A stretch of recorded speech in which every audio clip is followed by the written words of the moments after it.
bagaimana kita nak menganalisis data menggunakan Mann-Whitney U-Z-test ataupun tes-tes yang lain dalam non-parametrik. Sebab kita tahu bahawa data ini adalah tidak bertabur dengan normal. Betul? Jadi oleh kerana dia tak bertabur dengan normal, maka dia perlu menggunakan ujian yang dipanggil sebagai ujian tak normal lah. Ujian tak normal ni also known as kita panggil sebagai non-parametrik. Ya, non-parametrik. Normal ni kita panggil ujian parametrik. Parametrik ataupun ujian non-parametrik ni adalah contoh ujian yang anda akan baca banyak lah nanti dekat dalam literature dan sebagainya. Ya. Baik, kita akan pergi sekarang macam mana nak menganalisis data berikut. Sebelum itu, anda perlu buat ujian 5 step hipotesis. Siapa yang tak buat, nanti anda boleh follow lah daripada saya punya contoh ini. Ya. Okey, kita akan buat ujian hipotesis. Ujian hipotesis mestilah lengkap ya dengan step 1 sampailah step 5. Step 1 saya kena ada null dan saya kena ada alternatif. Apakah saya punya null? Null saya adalah bukan mean sebab ini data tak normal kan. So kita akan kata male is equal to female. Ni male and equal to female ni maksudnya stress lah. Stress kumpulan lelaki sama dengan stres kumpulan wanita. Ya. Kemudian alternatif kita akan kata stres kumpulan lelaki tidak sama dengan stres kumpulan wanita.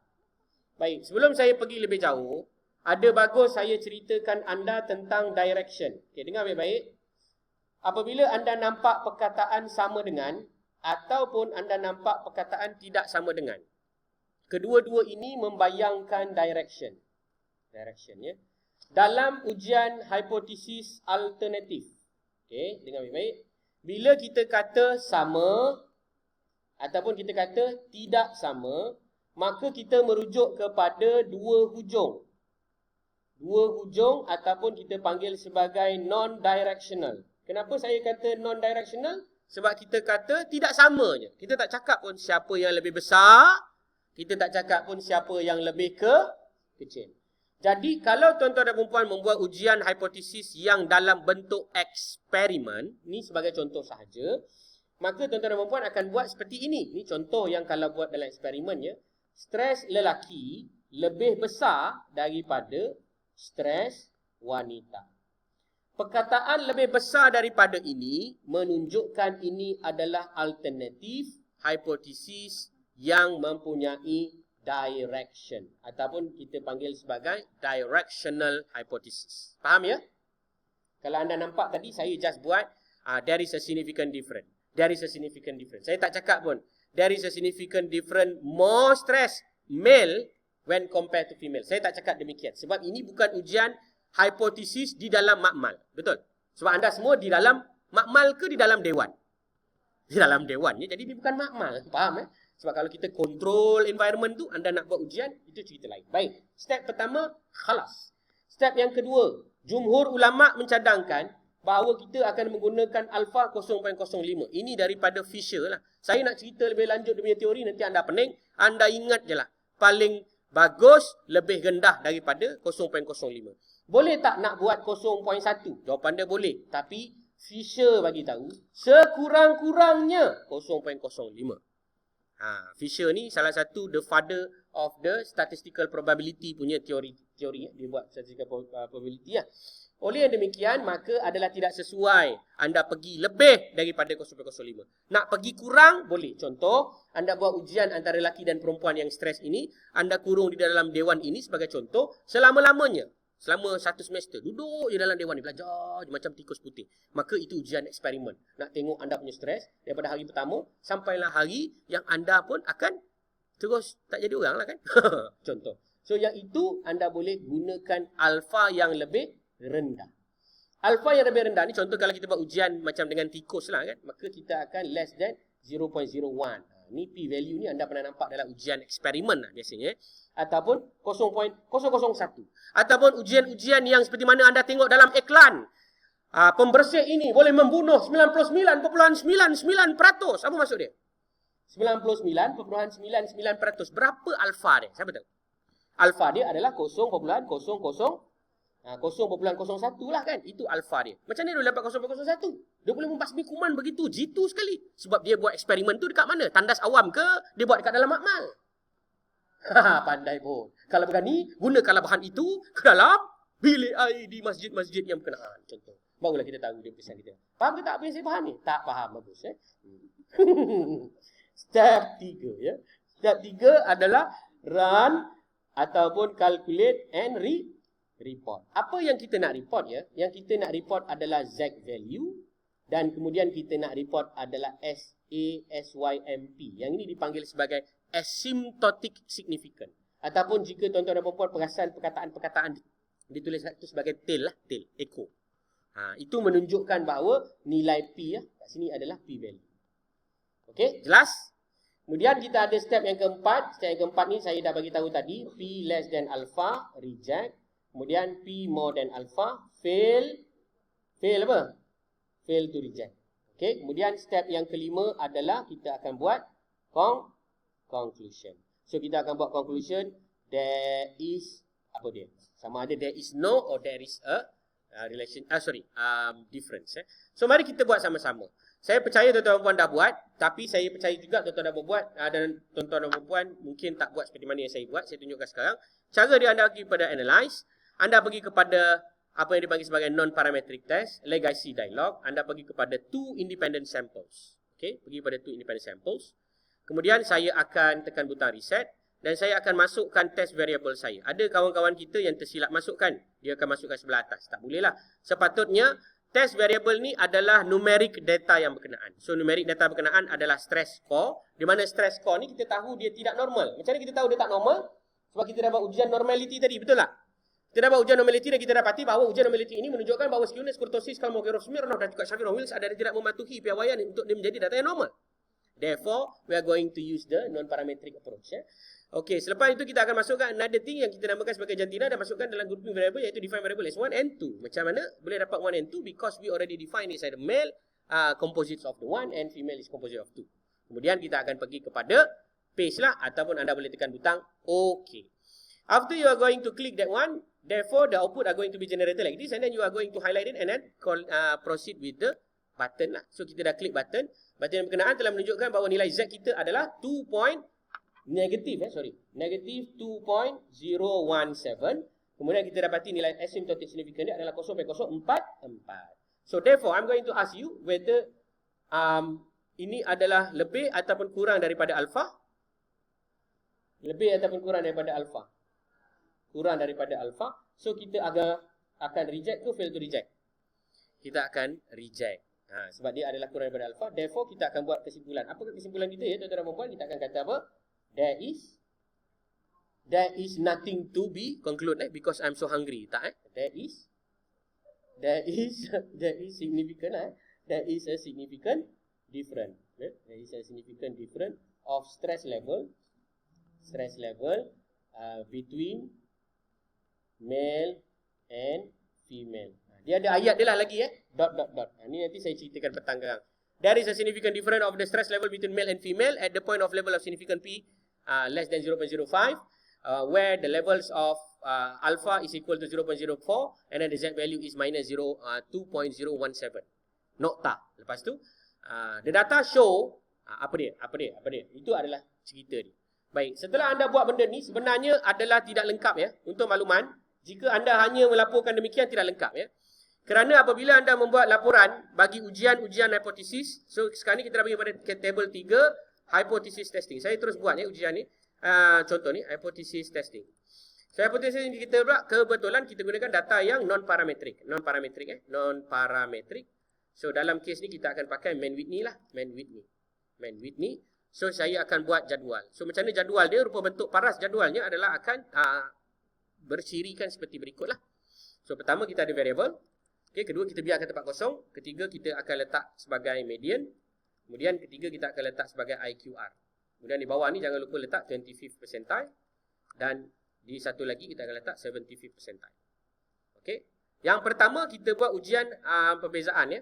So nama tajuk jadual ni adalah differences test of stress. Contoh differences test for stress level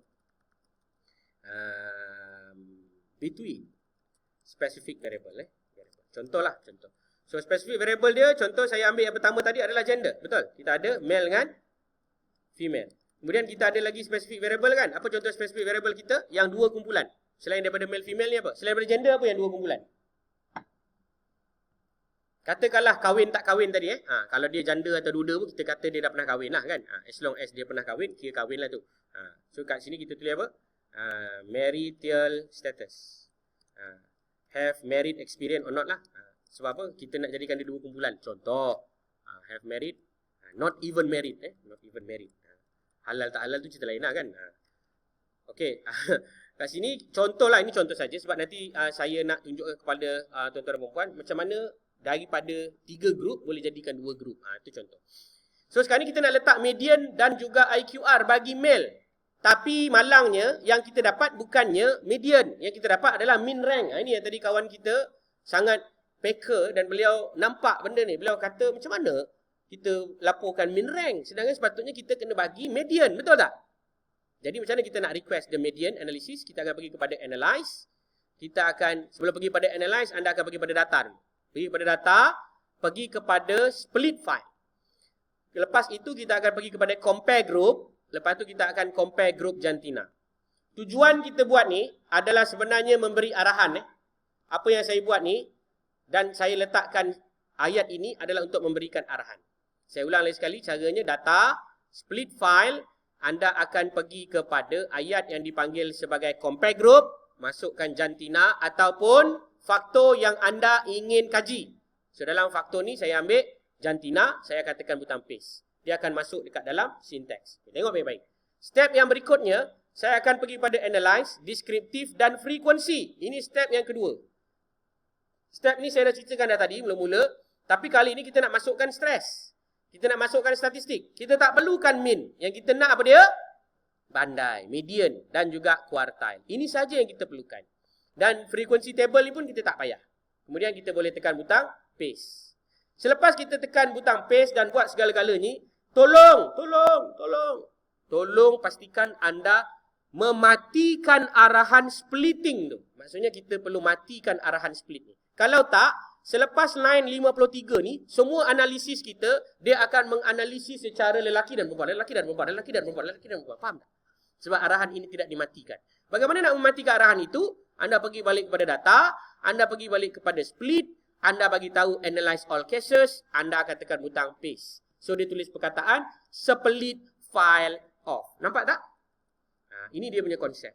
Jadi kalau saya nak analyze, saya akan analyze semua sekali yang ini. Bila saya run, maka dia akan bagi, bukan sahaja dia bagi value statistics untuk P dan juga Z value, dia bagi juga median dan juga IQR, iaitu percentile 25 dan percentile 75, iaitu kuartile 1 dan kuartile 3. Okey, setakat ni boleh follow, tak follow, unfollow, unfriend ataupun dah block dah. Dah block okey, tak apa, saya faham sebab dah pukul 1 ya. Saya dah faham tu. Dah pukul 1 ya. So kat sini adalah non parametric man Whitney ya. Okey, cuba buat, mana yang sempat cuba buat. Hasilkan jadual seperti yang saya tunjuk. Okey, ini contoh jadual dia. Untuk memudahkan saya membuat dokumentasi, maka saya akan tulis seperti biasa je lah. Tulis seperti biasa di sini bermaksud saya akan ikut je apa yang saya dapat daripada output. Ini contoh lah. So, berapa median bagi male? 7. Berapa 25? 1. 75 berapa? 9. Female berapa female? Female saya 2, betul? 1, lagi 1 adalah 4. Kemudian bila dah siap jadual ni, ada lagi yang tak siap. Siapa tahu apa lagi yang tak kena dekat jadual ni? Adalah nilai statistik. So jangan lupa ya, bila buat ujian hipotesis, mesti masukkan 2 kolom ni. Kolom yang pertama adalah statistical value, statistics. Kolom yang kedua yang tuan-tuan dan puan-puan perlu masukkan secara jumhur ulama' bagi tahu adalah P apa? P value. So kita punya statistik tadi berapa? 2.017, betul? Kemudian P value kita 0.0441 ke 0.41? 0.044, betul? So kita dah dapati kat sini, kita dah tahu ada perbezaan antara male dengan female. Di mana memang secara statistiknya menunjukkan male ini memang statistically lebih stres berbanding dengan female. Faham? Mungkin juga male yang kat depan ni lah. Male yang lain dia tak tahulah kan. Contoh kan. So kita akan siaplah jadual kita. So ini contoh jadual yang tuan-tuan dan perempuan akan hasilkan apabila tuan-tuan dan perempuan nak membuat ujian hipotesis mencari perbezaan. Kena buat macam ini. So macam mana hasil mahsul dia? Selepas kita dah siapkan dia akan jadi seperti ini. Anda akan pilih barisan yang atas, pilih barisan yang bawah, kemudian anda akan letaklah border di bahagian bawah. Kalau ada IL, ini saya just cadangkanlah kepada puan penyelaras ataupun anda sendiri, student semua. Kalau ada IL nanti, anda cubalah gunakan masa itu adalah untuk membuat ulang kaji video-video yang saya akan terbitkan ni. Kalau tak nanti kesianlah kan, kat you all tak boleh nak try buat sendiri. Okay, try buat sendiri nanti buat sendirilah. Sebab kalau nak tunggu you all buat memang tak sempat lah. Okay, so ini contoh gender male female 7 1 dah siap. Cantik tak jadual ni? Cantik lah sangat cantik memang cantik lah.